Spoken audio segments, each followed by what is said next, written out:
and welcome back to the Blonde, the Bad, and the Doggy podcast here today. My name is Sean Jacobs. I'm your host, and today we're going to talk about I Am Legend, this book by Richard Matheson.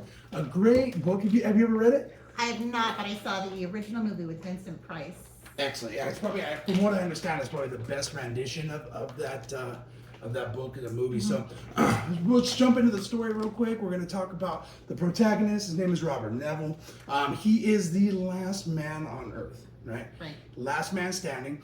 He is pretty much immune to the virus that was being spread out. Now, this book by Richard Matheson definitely has a very social psychology kind of writing to him. He did write a lot of stuff for like Twilight Zone. You know, if you remember that scene with the goblin on the plane. Yes. You know, only man can see it, right? So, okay, Robert Neville's stuck in his house. He's trapped in time there. It takes place in Compton, in Los Angeles. He had lost his wife, Virginia, and their daughter, Ruth. He lost them both to the plague, and in fact, he actually ended up burying. It's crazy because he was so in love with his wife, right? And we'll talk about this when we get to memory. He was so in love with his wife that he broke the law, committed the biggest faux pas, right? You were supposed to dump the bodies into the pit, Yes. right? And so but he was so in love with his wife, instead of taking her to the pit, he buried her. And of course, she came back. Yes. So he had to kill her. Yes. Imagine having to kill the one you love, but we'll talk about that in a little bit. And then, of course, there's also Ben Cortman, good friend, longtime friend of Robert. Worked together with him in the factory plant, and it was, drove him around. But since the plague hit and since Ben became a zombie, he has been literally outside of Robert Neville's house every night, calling at him like. So he's the antagonist in the He's story. definitely the Right. antagonist. He's the one who's like, Ben, come out, let's go, and he's waiting for him to kill. And it's kind of like a good driving force, like in what we get into kind of the consequences of like isolationism and loneliness and what's going to happen as we go through the story. So, and then eventually, of course, we do meet Ruth, who is actually, I'm sorry, I mixed that up. Kathy is the daughter who died early, well, not early in the story, but early in the memories. Right. And then Ruth was, a different person. It's going to give us in a whole different direction. Comes in kind of at the end of the story. So I guess let's talk about isolationism. Let's talk about being isolated, what Robert Neville's going through. So the story takes place between 1976 and 1978. And one of the first things that we see is really the effects of humanity being separated from like a social connection with other humans, Right. And it's a very important aspect of who we are. I mean, we see the effects. We see his, depressional stages where he just drinks himself to death, and he is using alcohol as his coping skill. He's, not really engaging in his day-to-day tasks that he needs to do because there's certain things that he has to do in order to maintain his safety. Right. He has a lot of anxiety. You see a lot of like struggle when Ben and his goons they come to the door at night, right? So the vampires, they come at night, while Robert Neville is able to go out there during the day. So what'll happen is the vampires will come, and it kind of triggers. It's weird in a weird way. It kind of triggers this like the symptoms of his isolation and the symptoms of his loneliness, because even though those people out there were originally, I would say, like humans, they no longer have that connection, right? And so he's feeling isolated. He's feeling that anxiety, and so we see like how does he like work through that, right? And question like, what would you do? Like if you're isolated? One thing I had to question when I was reading this book and I was going through this story with Robert was like, why do you live? What drives a person to want to stay in a situation like that? Right. What about you? What do you think? I think it would be very easy to want to go to sleep and not wake up. Right.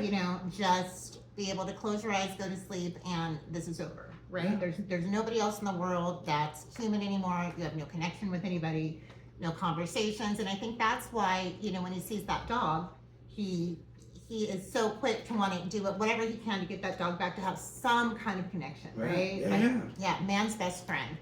something to live for, something to take care of, something to bond with. Right, absolutely. And we see like in that, I'm glad that you brought that up when he sees that dog and is like all of a sudden has something that he can connect to. We see how he has like hypersensitivity, even to his own voice, even to like social cues. He doesn't know how to react. So a lot of that, because of isolation, because of being lonely, has created these kind of hypersensitivity reactions that he's going through. And, you know, throughout the story, we see not only Robert, deal with his depression, his anxiety, and through his coping skills, alcohol. One thing I wanted to point out in the book, when that dog arrives, it becomes a triggering point for him, because when he does test the blood of the dog, right, to see if it has the bacillium that makes it vampires, and when he finds out that the dog does, and the dog's gonna die, it actually gives him a renewed quest. Right. So at that point, what we see is a replacement of one coping skill, which is, negative. It's alcohol. He's drinking every day. He's going nuts. He's throwing glasses against the wall. He's flipping out when they're calling out to him. He switches from alcohol, and he finds a new way to kind of cope with the isolation, cope with the loneliness, and that's in the pursuit of finding a cure, finding a way, first identifying what the issue is, and then, finding a way to work through it and find a way to cure it. Another thing I wanted to touch before we move on to kind of the memory aspect of the book is how he engages in like rituals. And like Goffman talks about this, like it's a dramaturgical aspect of what he's doing. He's burying himself in ritual, and it's also another tool that's being used to kind of deal with that isolation, right? He's cutting the stakes every day, making sure he goes through the garden and get the garlic, hangs it up. Whenever he has time to go out, he boards up, the windows and things like that. Keeping a routine, absolutely. Right? To keep his sanity, something to do, something to, Absolutely, love it, So the next aspect I kind of wanted to touch base was his memory. Because a lot of the book, and they do in the movie, the one that you watched, a lot of the book they talk about, he's kind of reviewing, his past. Right. And we see it like a lot of clarity, but I wonder about what kind of clarity and what kind of vision he would actually have in that situation. We do see that he does struggle with the accuracy of his memories, right? Yes. Yep. As time goes on, absolutely. Right, they're kind of fading. Yeah. He doesn't quite remember. So we see that struggle. We see that lack of accuracy. And it kind of ties in line with Susan Engel, how that the accuracy of memory does not necessarily correspond with the vividness. So he's sitting there day in and day out and having these memories of like when Verge dies, when his daughter dies, when he had to bury her. He replays these memories and the process of the bacteria taking over and the dust storms. And I think a lot of that vividness probably came and evolved as he's more dealing with the virus and dealing with the isolation and loneliness. And we don't really necessarily know like if those memories are true to the actual events. I think it's a very key aspect of memory. Absolutely. Right. Yeah. We also see that like in his loneliness too, he's having a lot of like internal dialogue and a lot of internal like replayment, right? And he's kind of passing it over. And it ties in again with Engel's work when we're looking at kind of, how a lot of our memories depend on others and the influence of others that were there. So he's stuck isolated, right? Dealing with this loneliness, dealing with this depression, this anxiety, alcoholism, and he's reliving these memories, but there's nobody there that can also relive them with him. Right. So they become kind of isolated to only his experiences, and they're no longer like a living memory. Right. There's no social neural network that's involved. It's kind of interesting. Absolutely.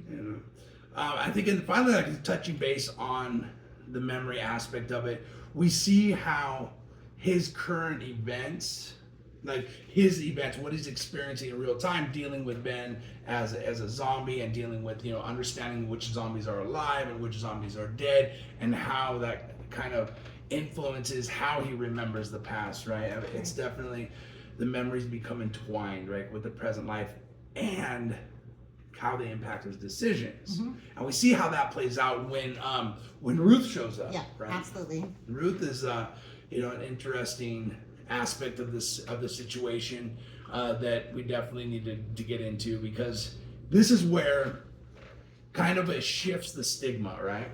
First we see like his insensitivity, right? He's lost all of his ability to working with social cues, and we're gonna look at tying to Goffman, right? Along with Engel and having that memory of how to behave with people based on social interactions. And we look at Goffman's stigma and being able to interact in that end of it, But Ruth brings in a whole new dynamic to the story.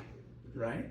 All of a sudden, we're starting to see things shift. You know, initially, the vampires were totally, discredited stigma. You go out, Robert Neville's out there, he's killing every single being that he sees. Yes. Yeah. And it's funny because once he switches from the stakes, he switched in the book, you didn't see it in the movie, but in the book, he switched from using the wooden stakes to slicing their veins and letting them bleed out because through his research, he finds out that it's the contact with the oxygen that the blood needs in order to like kill the vampire. So Gotcha. he starts letting it so the blood can't stop. Man, it's crazy because the vampires have like, I know he calls this body glue, so that when they're penetrated, their body will heal. That's why the bullets don't stop them. So, Oh, wow. That's interesting. yeah, it's definitely a tool. So we see though with Ruth coming along, there is a shift from that kind of discredited stigma to discreditable. I know it's a little different, but these are the two different ideas. Like discredited stigma is that there's like somebody when they're handicapped, and you see that it's something that they can't like deny. Or